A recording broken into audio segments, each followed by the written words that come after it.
నాకు ప్రకాశం జిల్లా ఒంగోలు తెలుసు, ఇంకొల్లు ప్రాంతం చాలా తక్కువ తెలుసు. ఒంగోలు నుంచి నేను ఇంకొల్లు వస్తున్నా, హైదరాబాద్ నుంచి నేను ఒంగోలు వచ్చి ఈరోజు ఇంకొల్లు వస్తున్నా. నిజంగా ఇటువంటి పల్లెటూళ్ళు ఇంకా ఉన్నాయా? దాంట్లో చాలా ఊళ్ళు దాటుతూ వచ్చా. నాకు హైవేలో వచ్చాను, ఊళ్ళో వచ్చాను తెలియదు. నాగులపల్లి అని చెప్పి రకరకాల ప్లేసెస్ దాటుతూ వచ్చానమాట. ఇంకా ఇంత పల్లెటూళ్ళు, ఇంత గ్రామాలు భారతదేశంలో ఉన్నాయా? వస్తుంటే మీ ఊరు ఎంటర్ అవ్వగానే బ్రిడ్జ్ కనిపించింది నాకు.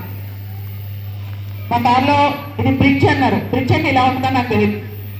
సో ఇటువంటి ఊర్లో మీ పిల్లల్లోంచి కొంతమంది కలెక్టర్లు, కొంతమంది పోలీస్ ఆఫీసర్లు, పెద్ద పెద్ద వాళ్ళు, కేవలం వ్యవసాయం మాత్రమే కాదు దేశానికి వెన్నెముకగా ఉండే ఆఫీసర్లు వస్తే ఎలా ఉందో ఒకసారి ఊహించుకోండి. మీకు ఇప్పుడు నా గురించి చెప్పాలి. మాది ఒక మధ్యతరగతి కుటుంబం.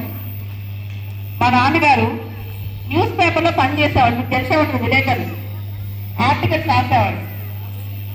అయితే నాకు చిన్నప్పుడే, చాలా చిన్న వయసు, నాకు ఊహ కూడా తెలియనప్పుడు విజయవాడలో మేము ఉండేవాళ్ళం.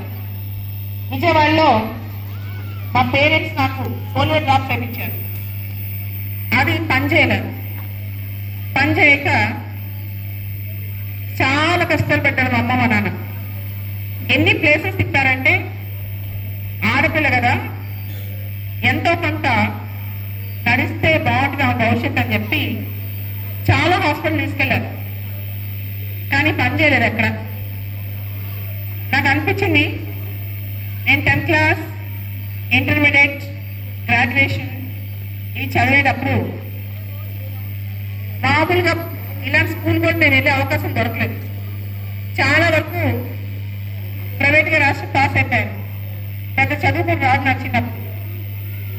కానీ డిగ్రీ చదివేటప్పుడు మాత్రం మీకు తెలుసు కదా, మన కుటుంబాలు, ముఖ్యంగా తెలుగు కుటుంబాల్లో ఒక వ్యక్తి ఏదైనా లోటు ఉన్నప్పుడు, ఒక వ్యక్తికి ఏదైనా సవాలు ఉన్నప్పుడు, ఏదైనా లోటు ఉన్నప్పుడు అందరూ ప్రశ్నిస్తూ ఉంటారు, ఎందుకు ఇలా అయింది, నీకు ఎందుకు ఇలా అయిందని. నేను అనుకున్నా, బాలలత అనే వ్యక్తిని చూస్తే అయ్యో పాపం అని ఎవరు జాలిపడకూడదు. ఆమెను చూస్తే ఈవిడిని సాధించింది, ఈవిడిలా అచీవ్ చేసింది అనుకోవాలనిపించింది. దానికోసం సివిల్ సర్వీసెస్ అనే పరీక్ష రాద్దాం అనుకున్నా. సివిల్ సర్వీసెస్ పరీక్ష అంటే ఐఏఎస్, ఐపీఎస్ అలాంటి వాళ్ళకి పెట్టే పరీక్ష అన్నమాట. సో ఆ పరీక్ష ద్వారా నన్ను నేను ప్రూవ్ చేసుకుందాం అనుకున్నా. కానీ చిన్నప్పటి నుంచి పెద్ద చదువు లేదు నాకు. మా నాన్న అడిగి చాలా పంతం బట్టి ఒక కోచింగ్ సెంటర్కి వెళ్ళా. ఆ కోచింగ్ సెంటర్లో డైరెక్టర్ ఒక మాట అడిగారు, నీకు చిన్నప్పుడు బాగా చదివేవా అని. నాకు చిన్నప్పుడు పెద్దగా మార్కులు రాలేదు సార్ అన్న. అయితే నువ్వు ఐఏఎస్ అవలేవు, ఏదైనా చిన్న జాబ్ చేసుకో అన్నారు. నేను అన్నా, సార్ లేదు, నేను ఐఏఎస్ అవ్వాలా, నేను ఐఏఎస్ సాధించాలని చెప్పి నేను ఆ రోజు మా ఇంటికి వచ్చాను. ఇంటికి వచ్చిన తర్వాత తిన్నానో లేదో తెలియదు, పడుకున్నానో లేదో గుర్తులేదు, మొత్తం అద్దంలో చూస్తున్నానో లేదో తెలియదు. కళ్ళు పూసినా తెచ్చినా బాగా తన వ్యక్తి భూమి మీద బతుకుంటానంటే ఒకటి సాధించి చూపించాలి, ఈ ప్రపంచానికి ఒకటి అచీవ్ చేసి చూపించాలి. ఇదే నా కోరిక అన్నమాట. దీంతో 6వ తరగతి పుస్తకాల నుంచి 6th క్లాస్ బుక్స్ నుంచి అన్ని పుస్తకాలు మళ్ళా చదివాను. చాలా మంది అనుకుంటారు ఇక్కడ పిల్లలు కూడా ఐఏఎస్ అవ్వాలంటే చాలా కష్టం అని. కాదు, 6th క్లాస్ 7th క్లాస్ పుస్తకాల్లో ఉండే క్వశ్చన్లు ఐఏఎస్ లో వస్తాయి. చాలా మందికి అది తెలియదు. చిన్నప్పుడు మీరు ఏదైతే చదువుతారో, ఇలాంటి స్కూల్స్ లో మీరు ఏదైతే నేర్చుకుంటారో అదే ఐఏఎస్ లో వచ్చే క్వశ్చన్లు అనమాట. నేను మళ్ళీ అవన్నీ చదివిన తర్వాత ఐఏఎస్ పరీక్ష అనేది 3 వ్యవస్థలుగా ఉంటుంది. Prelims, mains, interview. ఇంటర్వ్యూకి ఢిల్లీ వెళ్ళాలి. ఢిల్లీలో నేను కొన్ని ప్రాక్టీస్ ఇంటర్వ్యూస్ చేశాను, మోడల్ ఇంటర్వ్యూస్ చేశాను. ఆ ఇంటర్వ్యూస్ చేసేటప్పుడు కూడా చాలా కష్టపడ్డాను. మా అమ్మ మా నాన్న నాతో పాటు ఢిల్లీ వచ్చారనమాట. ఢిల్లీ వచ్చి అప్పట్లో చాలా కోచింగ్ సెంటర్లో మెట్లు ఉండేవి కాదు, మెట్లు సరిగా ఉండేవి కాదు. 2-3 అంతస్తులు పైకి ఎక్కాలి, 2-3 అంతస్తులు. మా అమ్మ మా నాన్న ఏం చేసేవాడు తెలుసా, అక్కడ ఎవరన్నా ఉంటే కింద ఆటో రిక్షాకి సంబంధించి వాళ్ళకి డబ్బులు ఇచ్చి నేను పైకి ఎత్తించేవాళ్ళు అనమాట. అలా ఎత్తిచ్చే క్రమంలో చాలాసార్లు కింద పడిపోయాను కూడా. అయినా కానీ మా నాన్న ఒక మాట చెప్పేవాళ్ళు, సాహసం చేయాలి మనిషి అనేవాడు, పిరికి పెద్దలాగా పారిపోకూడదు, we should not run away, మనం పారిపోకూడదు అని చెప్పేవాడు అనమాట. దాంతో నేను చాలా పట్టుదలతో సివిల్ సర్వీసెస్ పరీక్షలో పాస్ అయ్యాను. ఫస్ట్ అటెంప్ట్లో ఒకటే ప్రయత్నంలో 399 ర్యాంక్ వచ్చింది.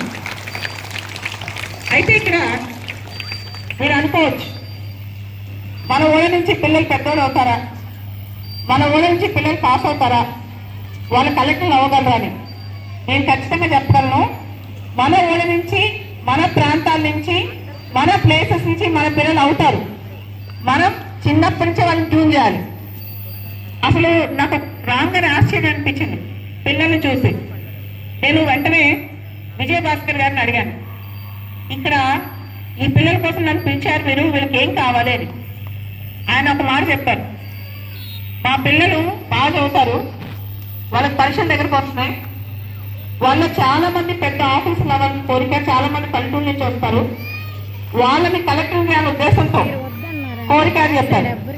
సో ఇటువంటి పల్లెటూరు నుంచి, ఇటువంటి ప్లేసెస్ నుంచి ఇంత ఆలోచించి మీకోసం టైం లేదు అబ్బాయి, నువ్వు ఇంత అడుగుతున్నావు కాబట్టి ఒక మాట చెప్తా. నాకు రోజు పొద్దున్న 4-4:30 టైం ఉంది, రోజు నువ్వు ఒక పరీక్ష పెడతా, రోజు పరీక్ష రాయాలా, నువ్వు ఒక్కరోజు పరీక్ష రాయకపోయినా నేను రానేనని చెప్తా. వర్షం అయినా చలైనా రోజు పొద్దున్న 4:30కి వచ్చేవాడు, ఎవ్రీడే మార్నింగ్. నేను నైట్ రాత్రి నిద్రపోయేటప్పుడు క్వశ్చన్ పేపర్ రాసి మా ఇంట్లో సోఫాలో ఆ పేపర్ పెట్టేదాన్ని. ఆ బాబు వచ్చి ఎగ్జామ్ రాసేవాడు, మళ్ళీ నైట్ వచ్చి కరెక్షన్ చేయించుకునేవాడు. అలా 365 రోజులు 365 పరీక్షలు రాశాడు. ఆ తర్వాత రియల్ ఎగ్జామ్కి వెళ్ళాడు. అక్కడ ఆల్ ఇండియా ఐఏఎస్లో 66వ ర్యాంక్ వచ్చింది.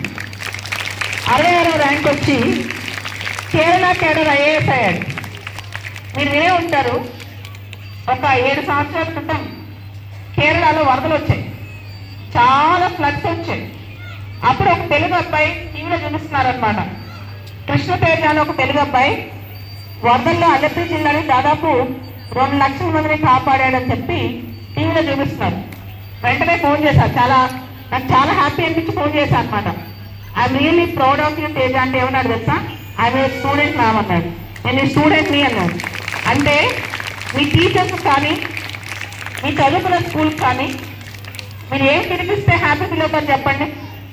మీరు బాగా చదువుకుని ప్రయోజకులు అయ్యి కొన్ని వందల మందిని కాపాడి ఎంతో కొంత దేశంలో ప్రయోజకులు అవుతే మీ స్కూల్కి మీరు ఎట్టేసాడు. మీకు ఇంత కష్టపడి చెప్పే టీచర్స్, ఇంత మంచి